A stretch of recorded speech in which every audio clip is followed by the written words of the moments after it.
రాష్ట్ర విభజన జరిగిన తీరుపై పార్లమెంట్ వేదికగా టీడీపీ ఎంపీ హాట్ కామెంట్స్ చేశారు. రాష్ట్ర విభజన సందర్భంగా అసలేం జరిగిందో చిట్టా బయట పెట్టాలని ఎంపీ లావు కృష్ణదేవరాయలు డిమాండ్ చేశారు.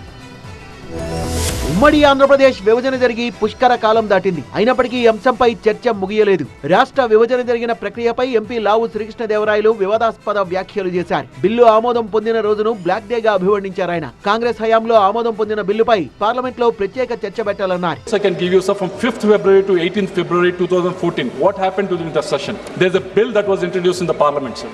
The bill was bifurcation of the state, which was rejected vehemently by state assembly sir.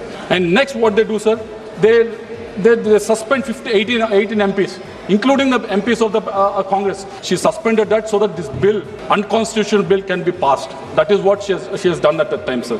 Lok Sabha speaker పై అవిశ్వాస తీర్మానం మీద చర్చ సందర్భంగా ఎంపీ లావు శ్రీకృష్ణదేవరాయలు ఈ వ్యాఖ్యలు చేశారు. రాష్ట్ర విభజన జరిగిన రోజున పార్లమెంట్ లో జరిగిన కొన్ని పరిణామాల్ని ప్రస్తావించిన ఆయన సందర్భంగా స్పీకర్ అనుసరించిన తీరును కూడా తప్పుపట్టారు. ప్రస్తుత స్పీకర్ పై అవిశ్వాస తీర్మానాన్ని టీడీపీ పూర్తిగా వ్యతిరేకిస్తోందన్న ఎంపీ లావు శ్రీకృష్ణదేవరాయలు ఇండి కూటమి నేతలు కూడా తీర్మానానికి వ్యతిరేకంగా ఓటేయాలన్నారు.